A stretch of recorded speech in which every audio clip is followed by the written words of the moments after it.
तो दोस्तों स्वागत है आपका हमारे YouTube channel agriculture smart study पर। आपके फ्रेंड ग्रुप में या रिलेटिव में जो भी डेयरी साइंस की तैयारी कर रहा है उसको ये क्लास शेयर ज़रूर कर दिया करिए ताकि वो भी पढ़ सके। चलिए स्टार्ट करते हैं आज की क्लास। तो question number first is natural antioxidant of butter fat. मतलब बटर फैट का जो नेचुरल एंटीऑक्सीडेंट होता है वो क्या है? Correct answer is option A, lecithin. Antioxidants क्या होते हैं? मतलब जो ऑक्सीडेशन की प्रोसेस को जो है रोकते हैं। ठीक है, जब ऑक्सीडेशन प्रोसेस अगर ऑक्सीडेशन हो जाएगा तो बटर ख़राब हो जाएगा ना, जैसे कोई भी प्रोडक्ट ख़राब हो जाएगा ना, उसमें ऑक्सीडेशन प्रोसेस होगी तो एंटीऑक्सीडेंट। तो बटर में जो है नेचुरल एंटीऑक्सीडेंट होता है लेसिथिन। कुछ सिंथेटिक एंटीऑक्सीडेंट भी होते हैं। एक हाइड्रोक्विनोन है, ये सिंथेटिक एंटीऑक्सीडेंट है, और ये ब्यूटाइलेटेड हाइड्रोक्सी एनिसॉल, BHA बोलते हैं इसको, शॉर्ट फॉर्म BHA।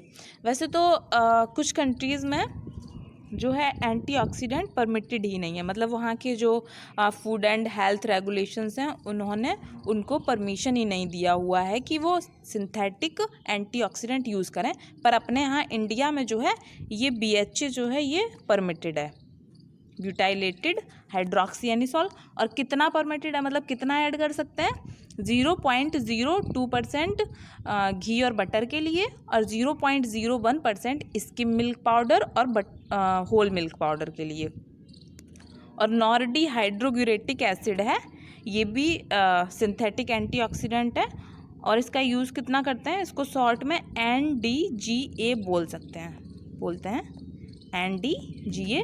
और ये मतलब इसका यूज़ कितना कर सकते हैं? 0.01 to 0.05%, मतलब इसकी जो क्वांटिटी यूज़ करनी चाहिए। लेकिन अपने यहाँ तो बैन है, अपने यहाँ तो सिर्फ एक ही परमिटेड है, वो क्या है? BHA।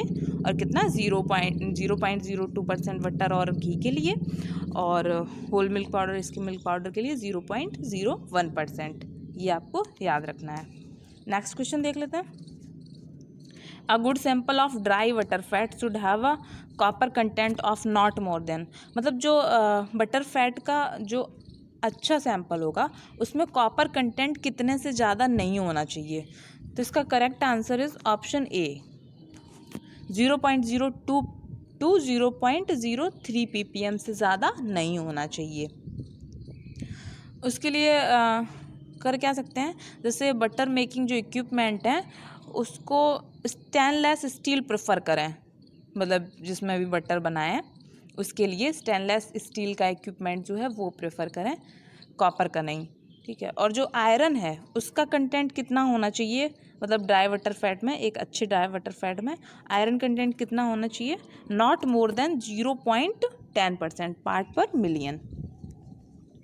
Next question, saccharin is a artificial sweetener and sweetening effect up to time of, मतलब सक्करिन जो है ये आर्टिफिशियल स्वीटनर है और इसका स्वीटनिंग इफेक्ट मतलब इसका मीठेपन का जो इफेक्ट होता है वो कितना ज़्यादा होता है सुक्रोज से। तो correct answer is option A, 550 times. मतलब सुक्रोज से जो सक्करिन है वो 550 गुना ज़्यादा मीठा होता है।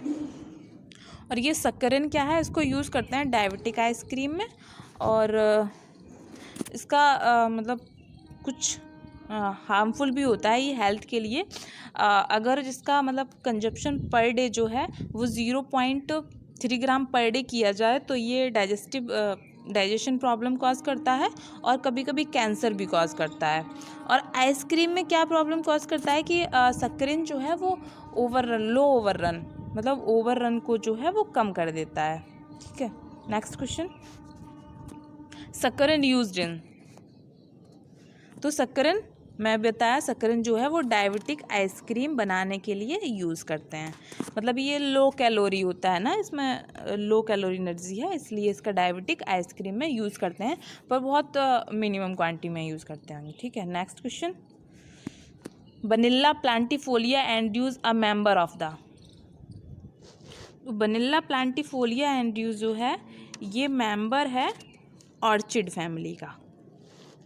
ऑर्चिड फैमिली कौन सी है? ऑर्चिडेसी। और ऑर्चिडेसी फैमिली में जो है वो मोस्टली फ्लावरिंग प्लांट आते हैं, वो मोस्टली फ्लावरिंग और जो कलरफुल और फ्रेगरेंट रहते हैं, मतलब रंगीन और सुगंधित रहते हैं। और ब्रेसिकेसी फैमिली में क्या क्या आता है? कैबेज आता है, कलीफ्लावर आता है, ब्रोकोली आता है और ब्राउन मस्टर्ड आता है। और बिटेसी में तो ग्रेप आता है, मोस्टली अपनी उसकी बात करें तो ग्रेप आता है। और इसमें भी मोस्टली फ्लावरिंग प्लांट ही आते हैं। पुनिकेसी में पॉमग्रेनेट आता है। अनार की फैमिली क्या है? पुनिकेसी। नेक्स्ट क्वेश्चन देख लेते हैं। Beans of vanilla is the curing of fermentation process noun. मतलब जो वनीला आइसक्रीम होती है तो उसमें वनीला फ्लेवर होता है ना, तो वो क्या होता है, जैसे प्लांटिफोलिया एंड्र्यूस, वनीला प्लांटिफोलिया एंड्र्यूस से वो होता है ना, तो इसका नेटिव कहाँ हुआ था वनीला प्लांटिफोलिया एंड्र्यूस का? वो हुआ था मैक्सिको में। और इसका जो फ्लेवरिंग एजेंट होता है वो होता है वनीलिन। लेकिन ये जो वनीलिन है वो डायरेक्ट मतलब बीन्स में नहीं रहता है। जैसे वनीला प्लांटिफोलिया एंड्र्यूस जो ट्री है उसमें पॉड लगते हैं पहले तो, ठीक है, फ्लावरिंग सेकेंड ईयर में येलो कलर की फ्रूट्स होते हैं। लेकिन ये जो बीन्स रहते हैं इसमें डायरेक्टली वनीलिन नहीं होता है, इसको फर्मेंटेशन प्रोसेस करनी पड़ती है, तब जाके वो टिपिकल वनीला फ्लेवर प्राप्त होता है। तो ये जो प्रोसेस होती है, मतलब इसकी क्यूरिंग और फर्मेंटेशन की प्रोसेस होती है, इसको कहते हैं स्वीटिंग प्रोसेस। करेक्ट आंसर आपको टिक करना है स्वीटिंग। मतलब वनीला बीन का जो मतलब रियल फ्लेवर है उसको डेवलप करने के लिए फर्मेंटेशन प्रोसेस कराते हैं और उसको कहते हैं स्वीटिंग। अभी स्वीटिंग प्रोसेस क्या होती है भी देख लेते हैं। होती क्या है, बीन्स को जैसे पॉट से बीन्स को अलग कर लेते हैं और फिर उनको धूप में ड्राई करा के रात को ब्लैंकेट में लपेट के रख देते हैं। एंड ब्लैंकेट में लपेट के रख देंगे and they heat and ferment. और इस प्रोसेस को कंटिन्यू 4 वीक टू 4 मंथ तक करते हैं। तो आफ्टर फर्मेंटेशन इसका जो कलर रहता है वो पहले तो येलो होता है ना बीन्स का colour, after fermentation its colour is chocolate to almost black हो जाता है आफ्टर फर्मेंटेशन। और इसमें रियल जो वनीलिन वाला फ्लेवर होता है वो आ जाता है। ये तो होती है स्वीटिंग प्रोसेस। नेक्स्ट क्वेश्चन देख लेते हैं। How many component have been isolated from the vanilla aroma. मतलब जो वनीला एरोमा है उसमें कितने कंपोनेंट जो है वो होते हैं? तो correct answer is option A, at least 28 component होंगे। तो उसमें बहुत मतलब अभी तक जो आइसोलेट किए गए हैं वो 28 कंपोनेंट। नेक्स्ट क्वेश्चन देख लेते हैं। Vanilla was introduced to the civilised world wide. मतलब वनीला को जो है वो अपने वर्ड से परिचित किसने कराया था? मतलब सबको बताया किसने था कि ये फ्लेवर है और इसका आइसक्रीम में यूज़ हो सकता है? तो इसका correct answer is option A, Cortez in 1528 में कोर्टेज ने। Next question. The cacao trees of most strength will be bear a full crop in which year. मतलब जो काकाओ ट्री होती है, काकाओ ट्री क्या मतलब जिससे चॉकलेट फ्लेवर प्राप्त होता है, थियोब्रोमा कोकोआ प्लांट जो होता है उसमें मतलब उसका जो ट्री रहता है वो फुल क्रॉप उस पर कौन से ईयर में आती है? तो वो है correct answer is option A, 5th year में।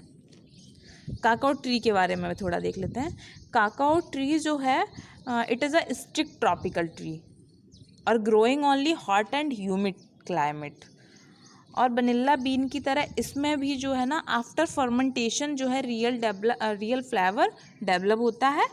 इसमें क्या करते हैं कि जैसे जो पॉड्स रहते हैं वो गोल्डन रेड कलर के रहते हैं, harvesting time golden red colour के रहते हैं। और पॉड से जो है वो बीन्स को निकाल लेते हैं। पर पॉड बीन्स कितने होते हैं? 40 to 50, 40 से 50 बीन्स पर पॉड। और पॉड जो है वो कभी कभी पूछ लेते हैं कि काकाओ ट्री में पॉड जो है वो किस ब्रांचेस में आते हैं।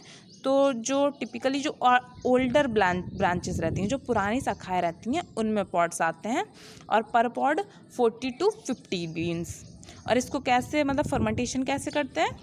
जैसे जो बीन्स हैं उनको पॉट से अलग करके और 48 घंटे के लिए तो ऐसे ही रख देते हैं, उसके बाद बैग में रख दिया जाता है 10 दिन के लिए।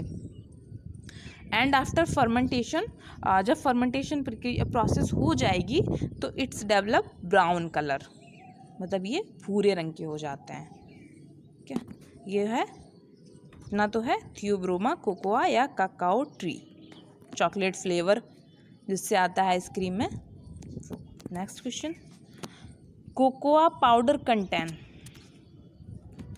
मतलब जो कोकोआ पाउडर होता है इस बीन्स से अलग अलग प्रोडक्ट फिर बनाते हैं ना, उसको फिर आइसक्रीम में यूज़ करते हैं। तो कोकोआ पाउडर जो है उसमें होता है, ऑप्शन ए इज करेक्ट, 20 से 25% कोकोआ फैट कोकोआ पाउडर में।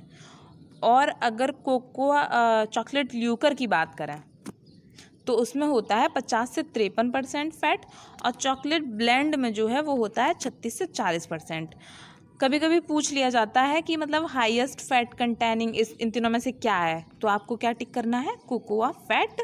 अगर लोएस्ट फैट पूछा जाता है तो आपको क्या टिक करना है, कोकोआ पाउडर। और चॉकलेट ब्लेंड में तो मतलब कोकोआ पाउडर भी रहता है, चॉकलेट लिक्विड भी रहता है, ल्यूकर भी रहता है, और इसका फैट परसेंट जो है 36 से 40% है।